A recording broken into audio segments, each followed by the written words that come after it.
Good morning my family, welcome back to my channel poor family lifestyle. আশা করছি সবাই খুব ভালো আছো, সুস্থ আছো। আমি পুনম, আমার পরিবারে তোমাদের সকলকে অনেক স্বাগত আর অনেক ভালোবাসা জানিয়ে আজকের ভিডিওটা শুরু করছি। সময় হচ্ছে এখন 8:30টার কাছাকাছি আর বারটা হচ্ছে শুক্রবার। তো তোমরা হয়তো ভাবছো যে শুক্রবারের ভিডিও আজকে হচ্ছে আমি কেন রবিবারে পোস্ট করলাম। তার পিছনে অনেক বড় একটা কথা আছে, তোমরা তো জানোই, কারণ আমি কমিউনিটিতে পোস্ট করেছি, তারপর তার বিষয়ে ছোট্ট একটা ভিডিও করেছি শনিবার বিকালে, তোমরা পেয়েছো 7টায়। তো এই ভিডিওটা আমি করে রেখেছিলাম শুক্রবারে, কিন্তু আমি কোনো রকম এডিট করিনি, কারণ একদমই মন মেজাজ একদমই ভালো না, তাই এডিট করিনি। তোমরা হয়তো ভাবছো যে শুক্রবারে ভিডিও মানে রবিবারে পাচ্ছ, তো একদিন পরে ভাবছ, কিন্তু হ্যাঁ, এত কষ্ট করে ভিডিও যখন করেছি তো সেটা তোমাদের কাছে দেব, কিন্তু একদিন দেরি হয়েছে এটাই, কিন্তু দেব। কারণ কেন দেব না বলো, এত কষ্ট করে ভিডিওটা করেছি, সেটা তোমাদের জন্যই করেছি, তো তাই আর কি। মনটা ভালো না কেন সেটাও তোমরা জানো, তার তো ছোট্ট একটা ভিডিও করেছি আমি কি কারণে আমার মনটা খারাপ ছিল। শনিবার সকাল থেকেই 5টা থেকেই আমি ইমেলটা চেক করে আমার মনটা এতই খারাপ, কি বলবো আমি তোমাদের, পুরোটা দিন কান্না করেছি। ভগবানের উপর বিশ্বাস করে, এখন ভগবানই জানে, ভগবানের উপর বিশ্বাস করি। তো এখন ভগবান যদি চায় তো আমার এই প্রবলেমটা সলিউশনও পাবো, সলিউশন হয়ে যাবে। ভগবান শ্রীকৃষ্ণ ঠাকুর আর বাবা মহাদেবের যদি কৃপা থাকে তবে নিশ্চয়ই আমার চ্যানেলটা ঠিক হবে, এটার আমি সলিউশন পাবো, আমার এতটুকু বিশ্বাস আছে ঠাকুরের উপর। হ্যাঁ, মাঝে মধ্যে কোনো সময় ঠাকুরের উপর থেকে মনটা কেমন জানি হয়ে যায়, ঠাকুরের উপর থেকে বিশ্বাসটা চলে যায়। কি জানো তো, আমার প্রতিটা মুহূর্তে আমি অনেক স্ট্রাগল করছি বন্ধুরা, তোমরা জানো না, আমি অনেক স্ট্রাগল করছি। তো সেটার উপর কষ্ট হয় অনেক, ভাবি কোনো সময় যে ঠাকুর কেন আমারই শুধু পরীক্ষা কেন নিচ্ছে, আমি কি আছি যে এত স্ট্রাগল করছি, ঠাকুরকে একটু দেখে না, ঠাকুরকে একটু রাস্তা আমাদের দেখিয়ে দিতে পারে যে এই রাস্তা দিয়ে যা। আমরা তো কষ্ট করছি, অনেক কষ্ট করছি, এমন তো না যে কষ্ট করছি না, এমন তো না যে কাজ করছি না, আমরা তো কষ্ট করছি। তো এটাই আর কি, অনেক সময় ঠাকুরের উপর অনেক আমার রাগও হয়, আবার অনেক সময় মনে ভাবি আর কি যে ঠাকুর যদি সহায় না থাকে তবে আমরাও বাঁচতে পারবো না, আমরাও থাকতে পারবো না। এটাই আর কি, মনে দুঃখ হলে সবারই এমনই হয় যে ঠাকুর তুমি কোথায় আছো, তুমি কি দেখছো না আমাকে। তো এটাই আর কি বলবো আরও।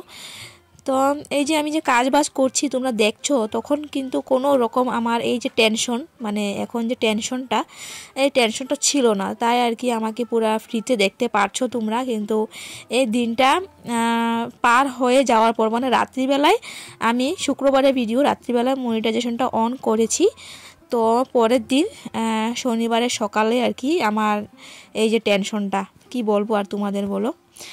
তো যাই হোক বন্ধুরা, এখন সময় হচ্ছে দেখতেই পাচ্ছ ঘড়িতে 10টা বাজে, এই তো বিছানা উঠিয়ে নিচ্ছি। আর মনা এখনও টিউশন থেকে আসেনি। তোমরা তো জানোই, তোমরা আমার পরিবার, যে আমার মেয়েটা কেমন। আমার মেয়ে স্বাভাবিক সবার মতন না, আমার মেয়ে, ওর পিছনেও আমাদের অনেক স্ট্রাগল করতে হচ্ছে বন্ধুরা, আর অনেক করেছি। এখন তো আমরা ঘরে আছি জানো, ওকে নিয়ে আমরা ব্যাঙ্গালোর ছিলাম, 3 বছর ব্যাঙ্গালোর ছিলাম ওকে নিয়ে। ওকে নিয়ে আমরা অনেক স্ট্রাগল করেছি, ওকে নিয়ে ডক্টরের কাছে যাওয়া, অনেক দূর ডক্টরের কাছে যাওয়া। ঋতিকা বাবা ওইখানে কাজ করেছে 10,000 টাকা বেতনে, তারপর রুম ভাড়া 3,000 টাকা ছিল, 3,000 টাকা রুম ভাড়া, তারপরে খাওয়া দাওয়া, তারপর ওকে নিয়ে যাওয়া, অনেক স্ট্রাগল করেছি আমরা ওইখানে। তখন মনা আরও অনেক অসুস্থ অবস্থায় ছিল। তো কিন্তু সত্যি কথা, ওইখানে আমরা ট্রিটমেন্ট করার পর তেমন কোনো ইমপ্রুভ পাইনি, কারণ ওকে যে মেডিসিন দিয়েছিল না, ওই মেডিসিনে ও আরও পাগলের মতন হয়ে যাচ্ছিল। মেডিসিনটা এত পাওয়ারফুল ছিল, আরও পাগলের মতন হয়েছিল। যা কিছু করেছি আমার মেয়েকে আমি এই তো ইউটিউব দেখে একটু এক্সারসাইজ, নিজে তেল মালিশ করিয়েছি। তো এখন আশা আছে ওকে নিয়ে এলাহাবাদ যাওয়ার, কারণ দেখলাম আমি ইউটিউবে এলাহাবাদে এই ধরনের রোগীরা ভালো হচ্ছে, আমি দেখেছি ত্রিশলা ফাউন্ডেশন। তো আমাদের তেমন সামর্থ্য নেই যে আমরা ওকে নিয়ে যাব, কারণ ওইখানে থাকতে হবে, ওইখানে থেকে তারপর ট্রিটমেন্ট করতে হবে। 6 মাস, 7 মাস, 1 বছর, 2 বছরও লাগতে পারে। তো সত্যি কথা বলতে এই জন্য আমার ইউটিউবে আসা, এই জন্যই আমি এত কষ্ট করছি, এই জন্য আমি এত স্ট্রাগল করছি। কিন্তু এত কষ্টের পরে যদি এমনটা হয় তো মনটা কেমন হয় তোমরা একটু ভাবো। আমার ভিতরটা যে কেমন হচ্ছে একমাত্র আমিই জানছি বন্ধুরা। তো যাই হোক বন্ধুরা, অনেক কথা বলে ফেলেছি, আমিও একদম ইমোশন হয়ে যাচ্ছি। তো যাই হোক দেখো, তো কি রান্না করবো ভাবছিলাম। তো দেখো মাছ নিয়ে নিলাম, এই তো মানে পোনা মাছ, কি বলে রৌ আছে, রৌর পোনা, তারপর আর কি ভাঙ্গন আছে কিনা বলতে পারি না, রৌর পোনা আছে।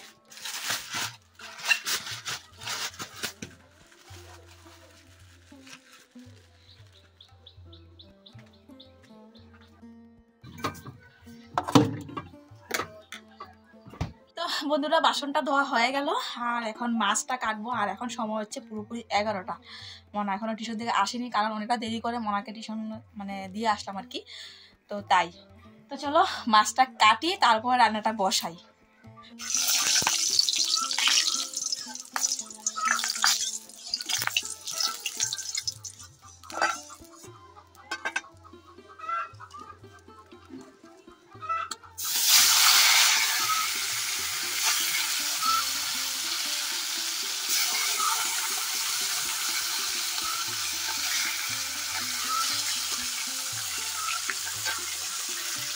আমার যে হাসি মুখটা দেখলে তোমরা, তো তখন কোনো রকম টেনশন চিন্তা কিছুই ছিল না। মানে এখন যে প্রবলেমটায় আছি, তো এই প্রবলেমটা মানে ছিল না, তাই এরকম হাসি মুখটা দেখলে আর কি। তো অনেক মানে হাসি মুখে ভিডিওটা শুরু করেছিলাম।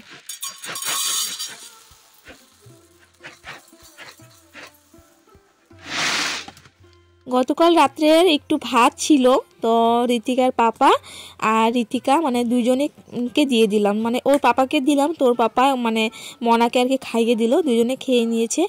আর আমার অনেক জোরও খিদে পেয়ে গেলো, তারপর মুড়ি আর গুড় নিয়ে নিলাম। তো এখন বসে বসে খেয়ে নেব। তো একবারে স্নান করে ভাত খাবো।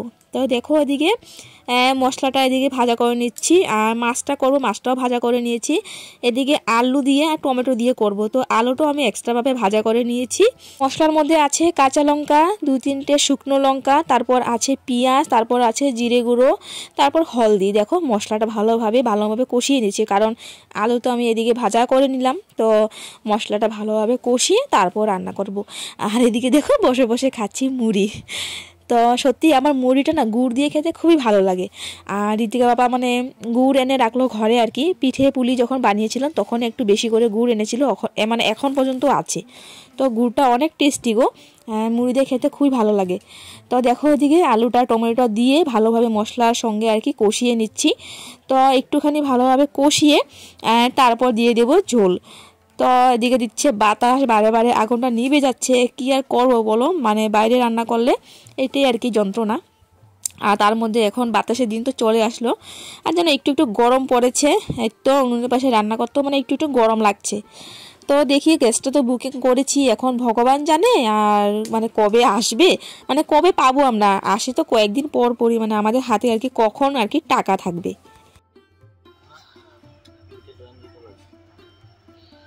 দিলে ভালো হয়। সকালে ঘটলো আরেক দুর্ঘটনা। দেখো আমার স্ট্যান্ডটার কি অবস্থা, তোমরা তো দেখলেই। আমি আর একটা ভিডিওতে আমি তোমাদের দেখিয়েছিলাম আমার স্ট্যান্ডটা কি পরিমাণ মানে ভেঙে গেছে। তো কাপড় দিয়ে ওটাকে ভালোভাবে বেঁধে তারপর মানে ভিডিও করি, অনেক কষ্ট করে ভিডিও করি। তো তারপর কি হয়েছে, স্ট্যান্ডের যে মানে পায়াটা থাকে আর কি, তো ওইটাও ভেঙে গেছে।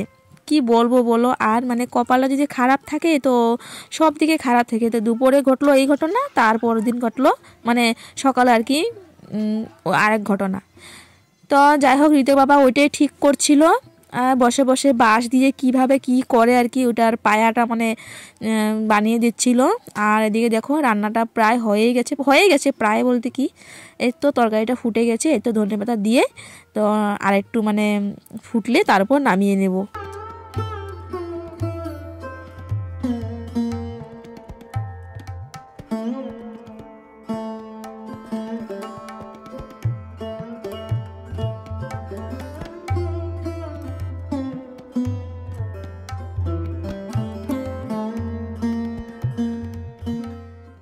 রান্নাটা সেরে বাসন ধুয়ে উঠানটা ভালোভাবে ঝাড়ু দিয়ে তারপর ঘরটা মুছে সব ঠিকঠাক করে স্নান করে চলে আসলাম। তো দেখো ওইদিকে ভাত খেতেও বসে পড়েছি। হ্যাঁ, পুজোটাও দিয়ে দিয়েছি, পুজোটা দিয়ে তারপর দেখো ভাত খেতে বসে পড়েছি। মনাকে আর আজকে স্নানটা করাইনি, মানে একদিন পর পরই করাই, বিশেষ করে যাতে ওর মানে ঠান্ডা না লাগে, তো তার জন্য আর কি। তো এখন তো গরম দিন পড়ছে, আস্তে আস্তে গরম দিনে আবার রোজ দিন স্নানটা করাবো। তো তাও কি যেন রোদ্রে দেওয়া জল দিয়ে, মানে অনেক ওর পিছনে আমার মানে ভেবে চিন্তে কাজ করতে হয় আর কি। যাই হোক, দেখো খেতে তো বসে পড়েছি, এর তো মনে বসে পড়েছে খেতে। তো ভালোভাবে আর কি মাথায় তেল দিয়ে দিলাম সুন্দর করে, মানে স্নান যদি নাও করাই না ওকে, ভালোভাবে আমি হাত পা ধুয়ে মাথায় তেল দিয়ে দিই। অনেক দিনের ইচ্ছে ছিল যে এইভাবে পোনা মাছের ঝোল করব, তো আজকে সেটাও পূর্ণ হয়ে গেল। তো মাছালা মাসিটা এসেছিল, তো টাকা ছিল না, তো মাসিটা আর কি দিয়ে গেল, এমনি দিয়ে গেল, 100 টাকার মাছ নিয়েছি। তো চলো খেয়ে দিয়ে আসছি। হ্যালো এভরিওয়ান, শুভ সন্ধ্যা।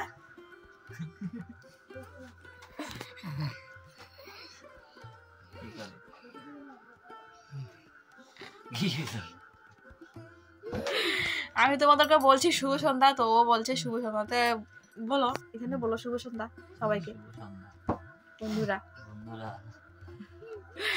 ঋতিকা বাবা কিন্তু কথা বলতে লজ্জা পায়, ঋতিকা বাবা তোমাদের সাথে কথা বলতে লজ্জা পায়।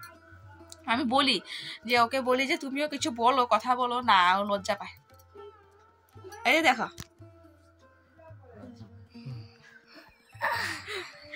আর ঋতিকা কিছু বলো, বলো গুড ইভিনিং বলো। গুড মিনিং না, বলো শুভ সন্ধ্যা বলো বন্ধুরা, শুভ সন্ধ্যা, শুভ সুন্দর করে, এই যে সুন্দর করে, এদিকে দেখো না, শুভ সন্ধ্যা বন্ধুরা। ঋতিকা দেখো পুরা কাজে বিজি, ও কাপড় ভাঁজ করছে, আমাকে বলে, আমি বলে কাপড় ভাঁজ করি না, মানে এত কাপড় বিছানায়, তো গতকালকে ধুয়েছিলাম এত কাপড়, তো বলছে যে আমি বলে কাপড় ভাঁজ করছি না, তো ওই ভাঁজ করছে। তো দাঁড়িয়ে দাঁড়িয়ে একটা কাপড় ভাঁজ করলো, এই যে দেখো শাড়িটা দেখো তুমি যেটা ভাঁজ করলে, তো দেখো কিভাবে ভাঁজ করলো আমি নিজেই জানি না। মানে অল্প ভাঁজ ছিল, তো এটা মানে অল্প ভাঁজ ছিল, অল্প খোলা ছিল, তো এটা ভালোভাবে ভাঁজ করেছে। তো যাই হোক বন্ধুরা, এখন সময় হচ্ছে 6:30, তো আমরা এখন যাব বার্থডে। এই তো আমাদের নদীটার ওই পাড়াতে তোমাদের বলেছিলাম কাকার বাড়ি আছে, তো কাকার মেয়ের বার্থডে, তো আমরা একটু পরে যাব রেডি হয়ে। তো তোমাদের দেখাতে পারবো না, কারণ ফোনটা ঘরে রেখে যাবো, কারণ ঋতিকা আপা ঘরে আছে, তো ও একা বসে বসে কি করবে, তো তোমাদের দেখাতে পারবো না। তো আমরা একটু পরে যাবো বার্থডে। তো বার্থডে থেকে আসার পর তোমাদের সঙ্গে কথা হবে। তো চলো আসছি পরে। তো বন্ধুরা চলে এসেছি বার্থডে থেকে, আর দেখো মনা বাসার সঙ্গে শুয়ে পড়েছে, ঘুমিয়ে গেছে মনা। তো এদিকে দেখো ল্যাপটা সেলাই করছে, দেখো কি অবস্থা, দেখো এই দেখো উষারটা পুরা ঋতিকা বাবা পুরো, ঋতিকা বাবা দেখো ছিঁড়ে কি করলো, একদম রাত্রিবেলা একদম একটুখানি ছিঁড়া ছিল, এটার ভিতরে পা ঢুকিয়ে তারপর ছিঁড়ে দেখো কি সত্যি বন্ধুরা ঋতিকা বাবা ছিঁড়েছে। তো এটা এখন আমি সেলাই করছি বসে বসে, ধরো ক্যামেরাটা। তো এই তো আমি বসে বসে এখন সেলাই করছি, আর ওদিকে ভাত বসিয়ে আসলাম কুকারে। তো আমি তো ভাত খাবো না, একটু এমনি করো, আমি তো ভাত খাবো না, কারণ ওইখান থেকে পুরি, আর তারপর পুরি ঘুগনি, তারপর পায়েস খেয়ে আসলাম। ভাত খেতে একদমই ইচ্ছে নেই, যদি ঋতিকা বাবা খায়, যদি আমাকে একটু খাইয়ে দেয় 1 গ্লাস মানে 2 গ্লাস আর কি, তবে অল্প অল্প খেয়ে নেবো আর কি। তো চলো আসছি আবারও পরে, একদম যখন ভাত খাওয়ার সময় হবে তখন। আর এখন সময় হচ্ছে 9:10, চলো পরে আসছি, সেলাই করে নিই। এটা সময়টা মানে কটা বাজে দেখো, 12টা বাজবে, 5 মিনিট বাকি আছে। তো দেখো 12টার সময় আবার আসলাম, মানে কি জানো তোমাদের সাথে মানে কথা বলার পর তো ভাতটা হয়ে গেছে, ভাতটা রেখে ঋতিকা বাবাকে বললাম যে ভাত খাবে তুমি, তো ঋতিকা বাবা বললো যে না খাবে না, এখন পরে খাবে। তো আমি তো খেয়ে আসলাম আর আমি ঘুমিয়ে গেছি। আর ঋতিকা পাপাও মানে ফোনে আর কি ফিল্ম দেখছিল আর কি। তো দেখতে দেখতে ও শুয়ে পড়েছে। হঠাৎ করে আমার ঘুম ভাঙলো, আরে কটা বাজে? তো দেখি 12টা বাজবে, আর এদিকে দেখি ফোনটাও চলছে, এদিকে দেখি ঋতিকা পাপা ঘুম। তো ওকে ডেকে তারপর দেখো ভাত দিয়ে দিলাম। তো ভাত দিয়ে আমি আবারও বিছানায় উঠে পড়লাম, আমার ঘুম পেয়েছে। ঋতিকা পাপাকে বললাম যে ভাতটা খেয়ে থালটা রান্না করে রেখে এসো। তো চলো বন্ধুরা, আজকের ভিডিওটা এইটুকুই। চলো টাটা বাই বাই, ফির আসছি নেক্সট অন্য ব্লগ নিয়ে। সুস্থ থাকো, ভালো থাকো, আশীর্বাদ করো যাতে আমরা ভালো থাকি, আমার চ্যানেলটা ঠিক হয়ে যায়। Good night.